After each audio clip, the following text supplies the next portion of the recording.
Interesting video for you guys today. We're checking out why Dutch parents raise the happiest kids in the world. Oh, a lot of happiness going on in this country here. I don't know if children feel the effects of all the great employment laws that they have in the True. Netherlands. Yeah, true. If the child gets laid off from their preschool, do they get severance Maybe. for 2 years? Maybe. Let's check it out. Here we go. Luna and Flynn are among the happiest children in the world. That's right, kids in the Netherlands rank first in happiness, according to a UNICEF study. How do you ask a kid if they're happy? It was a poll done by a Dutch person. They just give them a piece of like an M&M right before. Are you happy? Are you happy? From 2025. So what are parents here doing right? We really try to let them be kids first, and then along the way try to see where they end up. This is a lot different like than that the US transition. where I grew up. American kids tend to have a lot more structured learning, even in their earlier years of preschool. Let's take a look at why kids in the Netherlands are happier than kids in the US, and why, according to that UNICEF study, they are healthier and seem to have more practical life skills than American kids. All right. It's 7:30 Friday morning just outside Amsterdam. 3-year-old Luna, mother Marlot, 1-year-old Flynn, and father Felix start their day with breakfast together. For Marlot and Felix, like many Dutch parents, sharing the morning is a crucial daily ritual. A lot of kids in the US, their parents are already at work. And I don't know if this is becoming a thing in the Netherlands, but some of those children may have an iPad at the table if they're eating and they need to distract them so that they'll eat well. I mean, every 5-year-old in the US has a dang phone at least at this point. It's crazy. And they're probably just munching down some super sugary cereal as well. For us, it's important that we spend enough time together. We have breakfast, we bring them to daycare.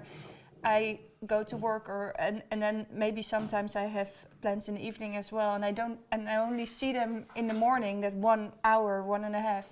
For me, it's important that we spend it together. Time now to get ready for daycare. Even in the small things, putting your coat on or putting your clothes on, eating, we always try to promote that children are doing it themselves. In the Netherlands, even Interesting. children under the age of 3 typically attend daycare. In fact, nearly 80% That is sick typically bite. That is attend quite the daycare. contraption there. You would never see that in the US.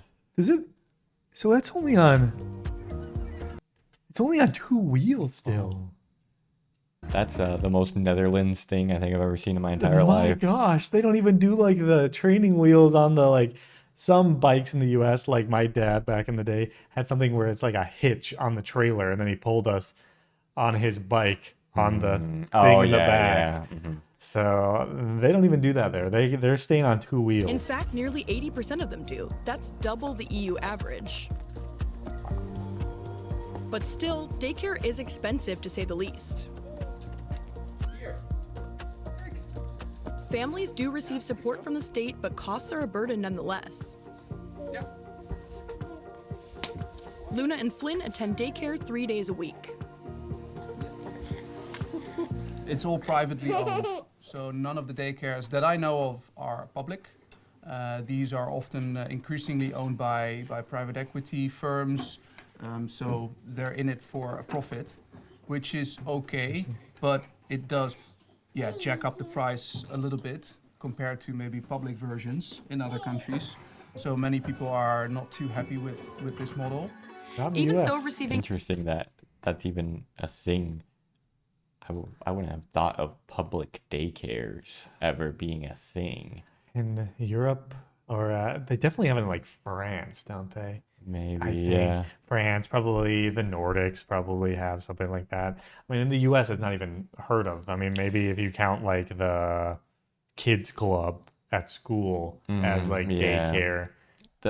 It's funny for him too. He's had such a logical thing. He's just like, oh, there's more private ones here now, so that'll jack the price up, and it's kind of okay, but it's not. Some people are upset with it. If that was an American responding to that, they'd be upset that they're giving handouts to children because, you know, that's communism. I mean, it's like Trump said recently, we can't have childcare No. or Medicare No. or elderly care. We got to put all that money towards the war. Exactly. We just paid our taxes and we know that's going to some missiles to bring freedom. And we do not support that war. No, we do not. Any state support at all for childcare costs would be a dream for many American families. In the US, childcare can cost as much or more than college tuition, and funding isn't always accessible. In fact, on average, an American family has to spend almost a quarter of their income on childcare. Order. In the Netherlands, parents are entitled to maternity and paternity leave. And the they can classic. take that parental leave until the child turns 8. Like many, What'd they say? and they can take that parental leave until the child turns 8. So does that mean they Oh. can just take it at any point? Yeah, so like if the dad doesn't want to take it until, you know, the terrible twos, they can can wait. take it and then. That's interesting. Like many Dutch fathers, Felix doesn't take his leave all at once. Instead, he takes a weekly Oh. Papa Day to focus on the kids and himself too. Oh. Weekly? So he just takes a day off every week? What? That's sick. Well, if I feel fit, then it should reflect on my children as well, at least indirectly. So when you're inside all day and feeling grumpy, then it doesn't help the mood of my kids, of course. So I try to be out and have a good mood. I was personally much happier So inside. basically, you have a kid, and then they're just like, here you go. Here's a bunch of days off. Put them in your bank. You can use them whenever you want. Yeah, that's sick. That's so Wow. nice. It's crazy. That's unheard of. Yeah, and I mean, like he said, he was talking about more like the active side of things, but like he said, it's going to reflect better on the kid if your parent is in a good mood. Not burnt out from Mhm. working. And I mean, in the U.S., people don't even get to take vacations very the often. book as a kid. But for Dutch parents, being outdoors in nature is simply part of raising children. And Marlet and Felix are no exception. They take their children outside as often as possible, no matter the weather. If you go to a Dutch playground, quite often you'll see parents letting their children play independently. Normally we also motivate, especially Luna of course because she's a bit older, to play for herself today. Today it's a bit unfortunate that there are not too many other kids. But normally we encounter so many other kids here, all from daycare. They all know each other. We can sit at the terrace, have a drink, and Luna can entertain herself. Yeah. Wow. I'm from suburban Ohio, where you absolutely need a car to get around. And it's like that in most of the US. That's why many Americans get their driver's license as soon as they can. But things are different in the Netherlands. Here, even the youngest kids are totally comfortable with a different mode of transportation, the bicycle. For 36% of the Dutch population, the bicycle is king, and the primary mode of transport. 36%. That's a lot of people. And because parents want their children to be independent early on, the kids learn to ride from a very young age. Yeah, she's pretty I small. think apart from the logistical reasons, it's also I think a sign of independence and also trust that we're giving her that she can do it herself.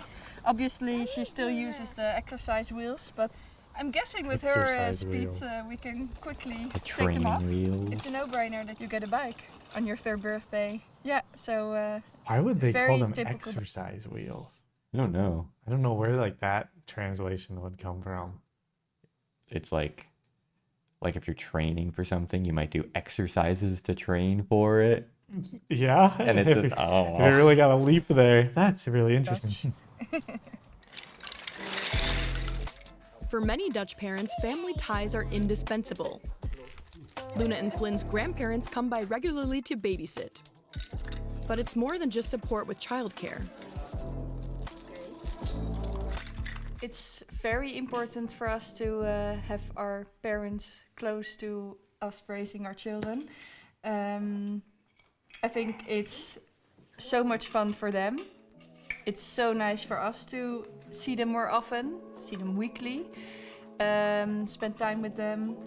Sure, the Netherlands is small, so it's more likely that grandparents live nearby. But a lot of my friends with kids in the US live in totally different states from their parents, so they can't just drop off their kids with grandma and grandpa. So it's independence, social interaction, and being outdoors with plenty of playtime that are cornerstones of parenting in the Netherlands. In many, many other places, children are raised much more strict and with a very clear, well, career path almost. Yeah. We are active, like we like to go outside and show them the world, also traveling, but it's not because they need to be the best, especially when they're young, they need to be kids.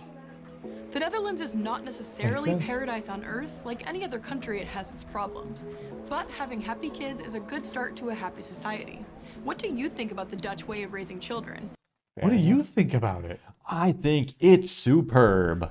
Very, very interesting. They didn't show me the proof that they're the happiest in the world. Yeah, I so need some statistics and facts here. We have the Icelandic way of raising kids right here. Those Icelandic kids might think they're the happiest. They probably got left outside in their stroller Yeah, when they were a true. baby. Yeah, and that promotes more oxygen into the skin, which makes them happier, scientifically speaking. Exactly. Very interesting. I mean, a lot of the things we've seen from multiple European countries is that they just raise their kids in a way that's so much different than I don't know what you call it, like the conformity style of the US, where you go in, take your standardized tests, sit in a room for 6 hours a day, and then go home and do more homework. We saw like the forest kindergartens that you get in like Denmark or some of the Nordic countries, and then that's just so different than anything you'd get in the US. So different. But thanks for watching, everybody. Hopefully you enjoyed. See you in the next one. Bye.